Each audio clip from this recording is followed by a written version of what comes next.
पुणे जिल्ह्यातील भोर तालुक्यात घडलेल्या 4 वर्षीय चिमुकलीवरील अत्याचाराच्या घटनेनंतर संपूर्ण राज्यात संतापाची लाट उसळली असल्याचं पाहायला मिळत आहे। या अमानुष घटनेच्या निषेधार्थ नाशिक शहरात आज शिवसेना ठाकरे शिवसेना महिला आघाडी आक्रमक झाली आहे। महिला आघाडीच्या वतीनं नाशिकमध्ये जोरदार आंदोलन करण्यात आलंय।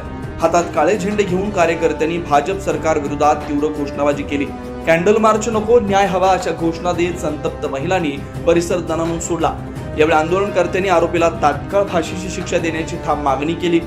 आंदोलनकर्त्यांचा रोष इतका तीव्र होता की जर सरकार आरोपीला फाशी देऊ शकत नसेल तर त्याला आमच्या ताब्यात द्या अशी संतप्त प्रतिक्रिया देखील व्यक्त करण्यात आली आहे। म्हटलं तर आज बघा माझ्या बरोबर माझ्या एवढ्या भगिनी आहेत, या सगळ्यांचं आतून एक दुःखायचं।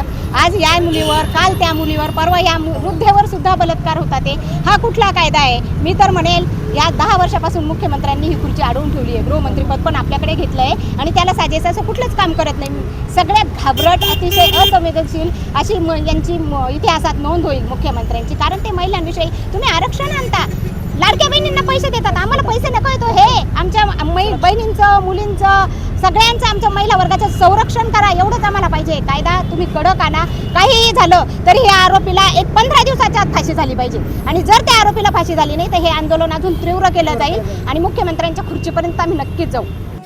दरम्यान या घटनेमुळे राज्यातील कायदा सुव्यवस्थेवर प्रश्नचिन्ह उपस्थित होत आहे। महिलांच्या सुरक्षेबाबत पुन्हा एकदा गंभीर चिंता व्यक्त केली जाते। आता या प्रकरणात सरकार काय भूमिका घेणार याकडे संपूर्ण राज्याचं लक्ष लागलंय। न्यूज महाराष्ट्रासाठी प्रतिनिधी सातपुरेशी, नाशिक।